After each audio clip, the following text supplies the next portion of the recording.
Here is your coffee, Daniel. Extra hot, black, no sugar, just how you like it. Thank you, Sarah. Sure. You're welcome? You are welcome. Request acknowledged. Daniel, are you okay? Why are you staring at me like that? You sound like a GPS that fell in the toilet. I am being polite. The textbook says to say, you are welcome. Oh, stop it, please. It gives me the shivers. You sound so cold. I'm just messing with you, Sarah. But be honest, did I sound professional? Oh, you sounded like a customer service bot with a low battery. But you know what? That is exactly how so many students sound. It is, isn't it? We learn thank you and you're welcome on day one, and then we never change. It's polite, but it's painfully boring. Exactly. And that is why you are listening to the English Conversation Podcast. We are here to stop you from sounding like a robot. That's right. Your welcome isn't wrong, but if you want to sound like a real human being, warm, friendly, and natural, you need options. So today, we are going to delete that robotic programming and give you 7 native phrases to use instead. Let's upgrade your vocabulary. Let's get started. Okay, Daniel, let's get serious for a second. We joked about the robot voice, but there is a real question here. Why do we want people to stop saying "you're welcome"? Is it grammatically wrong? That's what I was wondering. My high school textbook, my teacher, and Google Translate all tell me that you're welcome is the correct answer to thank you. Are they lying to me? They aren't lying. "You're welcome" is perfectly correct grammar, but here is the problem. It is very heavy. Heavy? What do you mean? I mean, it feels very formal and very final. Think about the meaning. It implies that I did a service for you, and you are acknowledging that service. It puts a little bit of distance between us. I see. So it's like if I hold the door open for my best friend and I say, you are welcome, it sounds like I'm a waiter or a butler? Exactly. It sounds too serious. It's like wearing a tuxedo to a beach party. You aren't wrong, but you definitely look out of place. I love that analogy, a tuxedo at the beach. Right? And there's another issue. In conversation, "you're welcome" often acts like a full stop. It ends the interaction. That's true. If I say you're welcome, there isn't really anything else to say after that. The moment is over. Precisely. But if you use the phrases we're going to teach you today, you can keep the connection open. You can sound casual with friends, warm with family, or efficient with colleagues. Okay, I am sold. I want to take off this tuxedo and put on some swim shorts. Please keep your clothes on, Daniel. Metaphorically, Sarah, metaphorically. So, let's start with the casual stuff. What should I say to my friends? All right, let's jump into category 1, casual and cool. These are the phrases you use with your friends, your family, or the barista at the coffee shop. These are my favorites. The vibe here is relax. It wasn't a big deal. Exactly. So, what is the number one most common alternative to "you're welcome"? It has to be no problem. Yes, or its cousin, "no worries." I use these constantly. No problem tells the other person, Hey, helping you didn't cause me any pain. I didn't suffer. Right. It removes the debt. If I say, thank you for passing the salt, and you say, you are welcome, it sounds like a transaction, but no problem, just brushes it off. Exactly. It's light. Thanks for waiting for me, Daniel. No problem, Sarah. See? Easy. I love no worries as well. It's very friendly. But Daniel, what about when you want to be a little bit sweeter? Maybe you want to show that you are a helpful friend. Then I would upgrade to anytime. Ooh, anytime. I like that one. It sounds generous. It does. It literally means you can ask me for help at any time and I will say yes. So if I said, Daniel, thanks so much for fixing my computer, and you say, anytime, I feel really good. I feel like I can rely on you. Precisely. Use any time for people you actually like. Don't say it to your boss unless you want a lot more work. Great tip. Now, I have one more for this category, but I have to be honest, Daniel, I have mixed feelings about this one. Let me guess. Is it the American classic, sure? Yes, sure. Just one word. S-U-R-E. To my British ears, it sometimes sounds a little dismissive, like you don't care. I get that. But in the U.S., sure is the ultimate casual response. It's not rude. It just means, of course. So if I said, thanks for the pen, and you just said, sure, you aren't being mean? Not at all. I'm being efficient.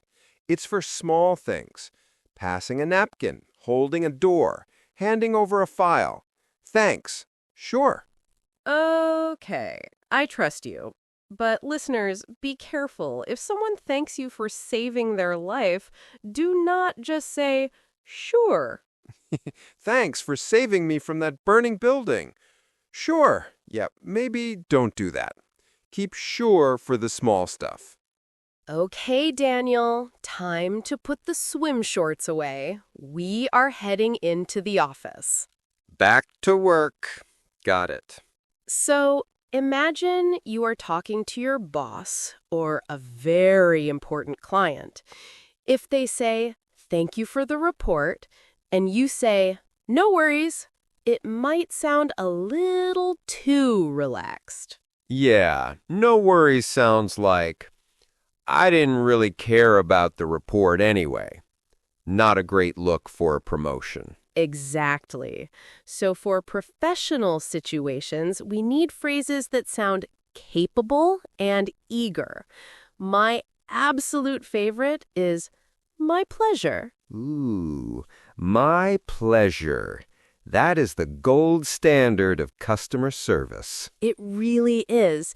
If you go to a five-star hotel and say thank you, the staff will always say, it's my pleasure. It implies that helping you actually made them happy. It makes the other person feel like a VIP. Thanks for arranging the meeting, Daniel. It was my pleasure. Smooth. Very smooth. Now, what if you were just emailing a colleague? My pleasure might be a bit too intense for just sending a PDF. For that, I love happy to help. Yes, that is the ultimate team player phrase. It sends a subtle message to your coworkers. It says, I am a cooperative person. I am on your team. Exactly. Thanks for covering my shift, Daniel. Happy to help. It builds good office karma. Now, Sarah, I have a question. If we are in a formal setting, can we go back to the classic, you're welcome? You can, but I want you to make one tiny upgrade. Add the word very. Say, you are very welcome. You know what? That actually fixes the robot problem. It does. It adds warmth. You're welcome is a reflex. You are very welcome is a conscious choice. It sounds sincere. So, the professional toolkit is my pleasure for VIPs, happy to help for the team, and you're very welcome when you want to be classy. Perfect. You are ready for the boardroom, Daniel. Okay, we have covered friends and we have covered work. But Daniel, what happens when someone thanks you, but you actually feel like you should be thanking them? This is a tricky one. It's like a gratitude battle. Exactly. I call this category the reverse Uno. Like the card game? Yes, you know the card that reverses the direction of play? You can do that in English with just your voice. You don't even need new words. Wait, so I use the same words? The exact same words. But, and this is the secret, you have to change the stress. Okay, give me an example. Imagine you threw a really fun party. As I am leaving, I say, Daniel, thanks for having me.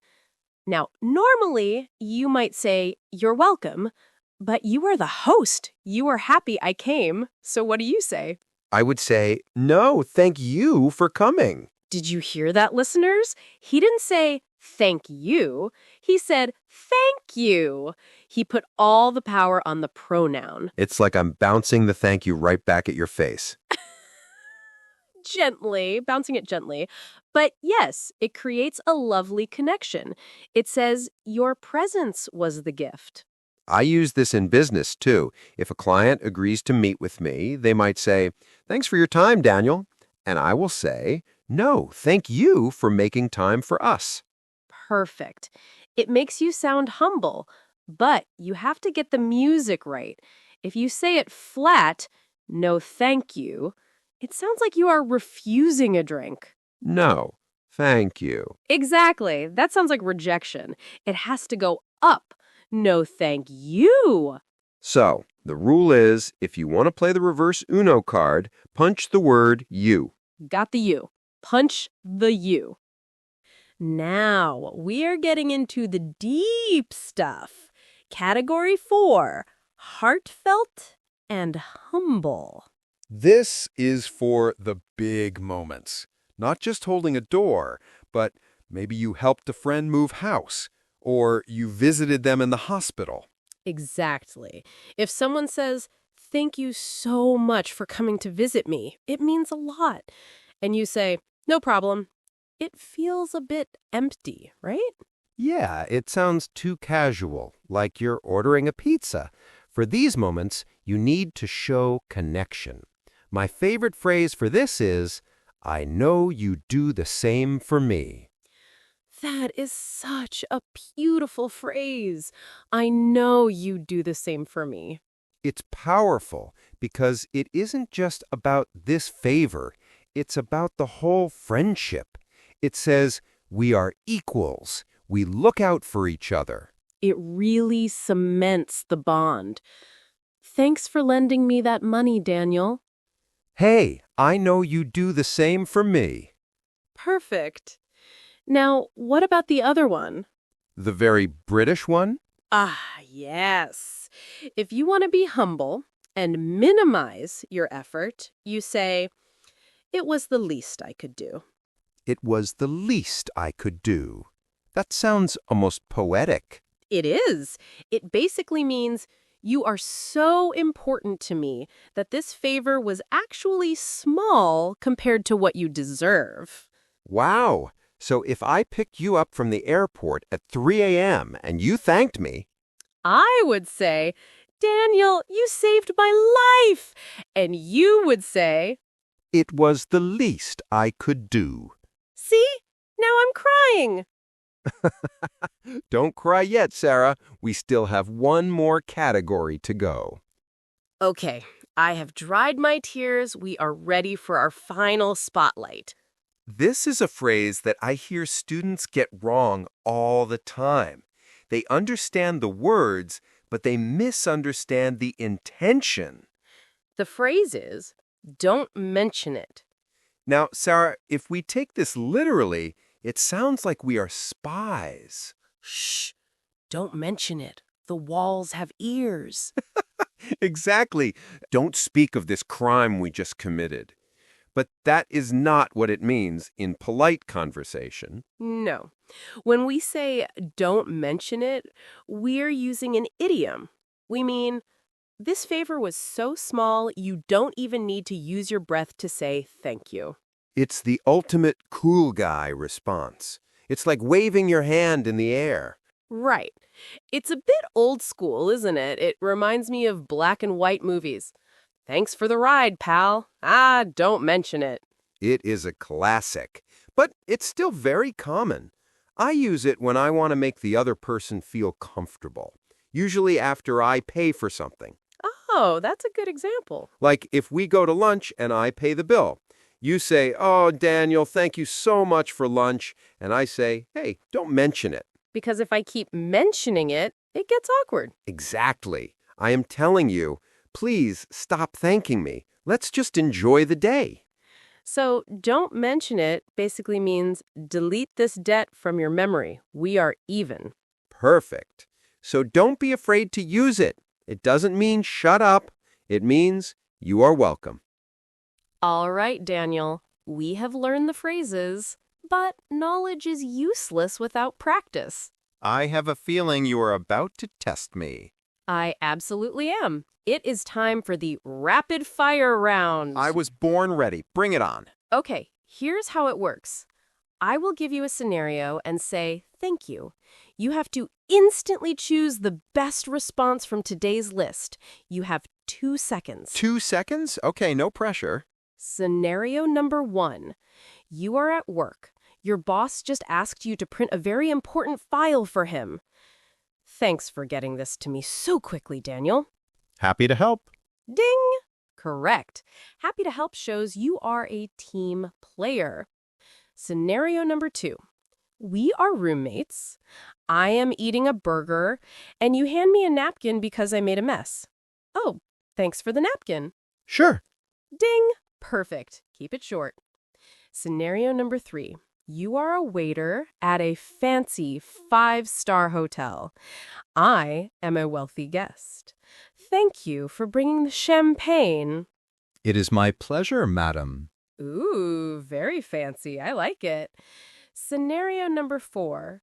It is 4 a.m. You just drove me to the airport because my Uber canceled. I am almost crying. Daniel, thank you so much. I don't know what I would have done without you. Hey, don't mention it. I know you'd do the same for me. Ding! Bonus points for the sleepy voice. And finally, scenario number 5, the trap. You invited me to your podcast studio. As I am leaving, I say, thanks for having me on the show, Daniel. No, thank you for coming. He nailed it. 5 for 5. Whew, that was intense. But you know what? It really shows how the situation changes the words.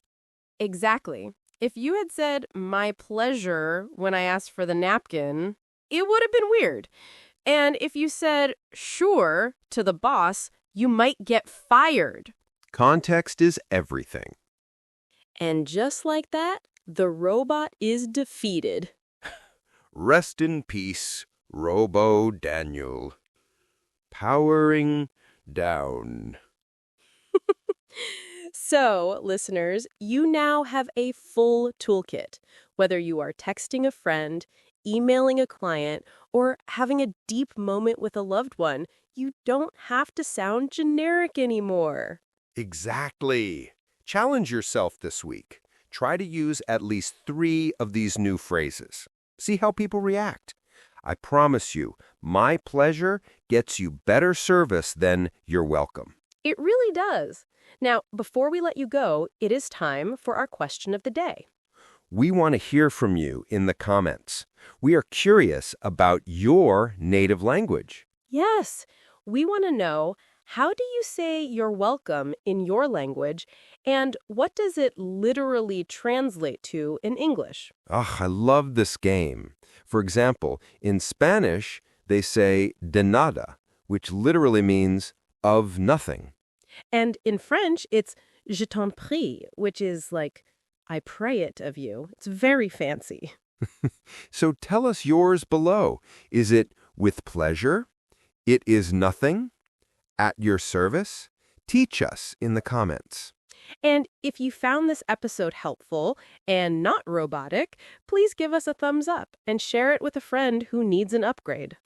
Don't forget to subscribe to the English Conversation podcast so you never miss a lesson. We have some great topics coming up next week. Thanks for tuning in, everyone. Thanks for listening. Hey, Daniel, thank you for recording with me today. Anytime, Sarah. See you guys later. Bye.